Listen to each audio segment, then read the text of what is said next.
And now, it's time for DJ Rocky's Secret Files.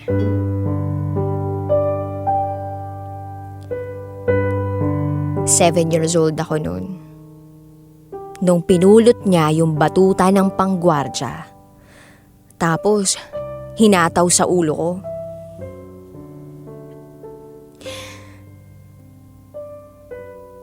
Itago niyo ako sa pangalang Alex. At ito ang aking secret file. 14 years old na ako. At gusto ko lang po sanang ikwento yung experience ko sa pinsan ko. Na itago na lang natin sa pangalang Ace.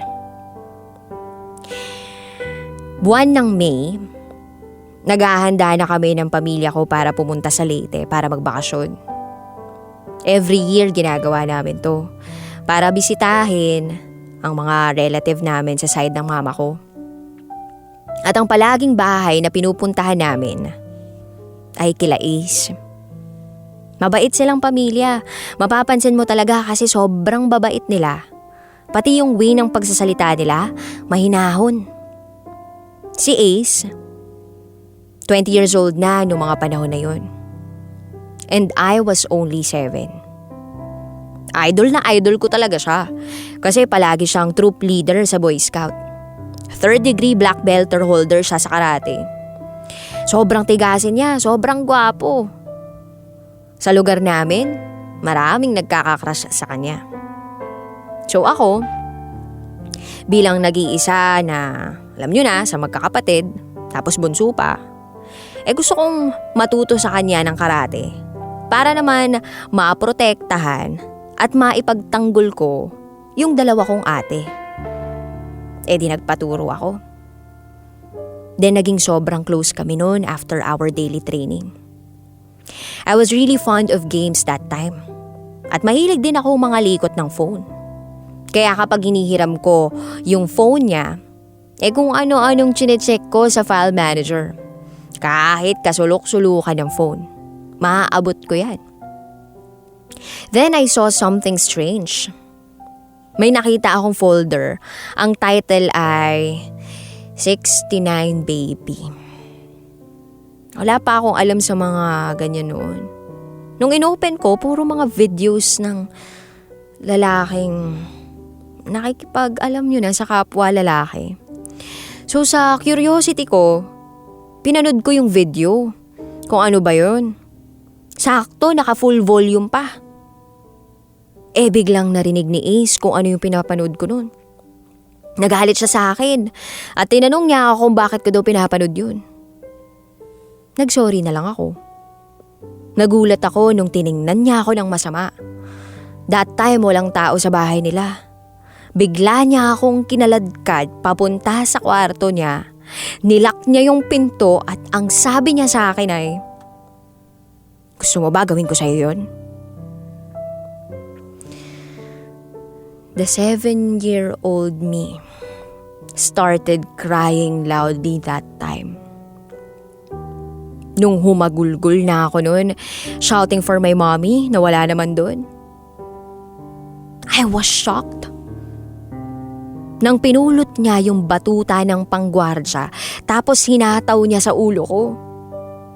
Then that hit left me unconscious for like an hour. Pagkagising ko, nararamdaman ko na lang ang hapde. Ang hapde sa may parteng likuran ko. Ramdam na ramdam ko yung sakit sa puwitan ko. Kaya umiyak ako noong mga panahon na yun.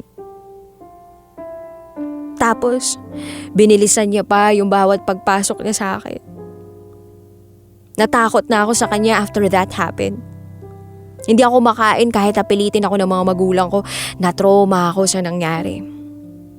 Hanggang sa natapos yung bakasyon namin. Umuwi na kami sa lugar namin. Akala ko tapos na ang lahat. Hindi pala. Dumaan ang 1 taon, bakasyon na naman. Naulit na naman ang nangyari but this time, mas naging marahas siya.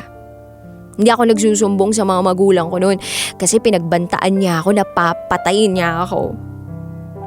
He took every chance na wala yung mga tao sa bahay dahil may tiwala naman ang mommy ko sa kanya.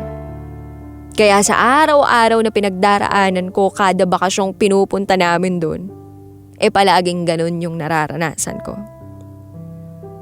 Hanggang sa naging 10 years old na ako, hindi na ako sumasama sa trip to Leyte na bakasyon namin every May.